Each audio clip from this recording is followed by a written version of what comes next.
و نژاد پرستی دو طرف یک سکه هستن، دو طرف یک مسئله هستن، واقعا یه چیزن. یعنی خود ملیت یه نوع نژاد پرستیه، خود ایده ملیت خودش یک ایده نژاد پرستیه.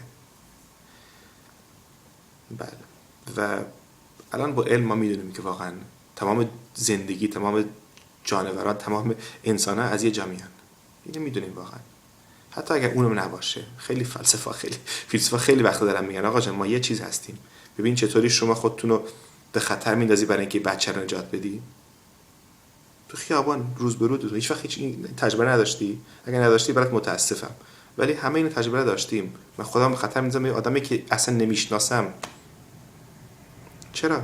چون که ما همه متعلقیم به یک وجود، یک زیست بالاتری دیگه، بهش میگیم انسانیت. وگرنه مسخره است که من خودم رو قربانی کنم، خودم رو خطر بندازم برای کسی که داره میره. برای چی این کارو بکنیم؟ این راز وجود ما چیه؟ این اینستینکت ما چیه؟ واقعا این گرایت ما خودم رو به خطر بندازم برم. و بعضی حرفه‌ها اصلا کارشون خودشون خطر انداختن برای دیگران.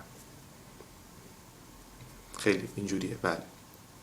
به هر حال کمبود کتاب و کمبود تحصیل ناسالم این دشمنه واقعا، هم آمدن و دشمن فاشیسم و نشنالیزمه. و میدونی کتاب چیز خوبیه، واقعا کتاب چیز خوبیه. آیا واقعا اینترنت جای کتاب میگیره؟ میدونی کتاب چقدر برگ داره، رو برگ داره، چقدر اقیانوسیه کتاب، چقدر مثل غذای مغز میمونه. در صفحه‌های کتاب شکارچی داریم،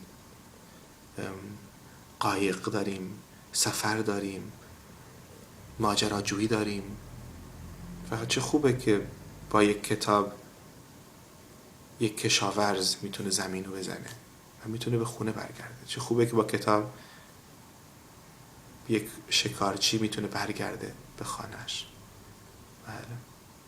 کتاب واقعا چیز زیبایی است، همونطور که پابلو نرودا گفت در شعر.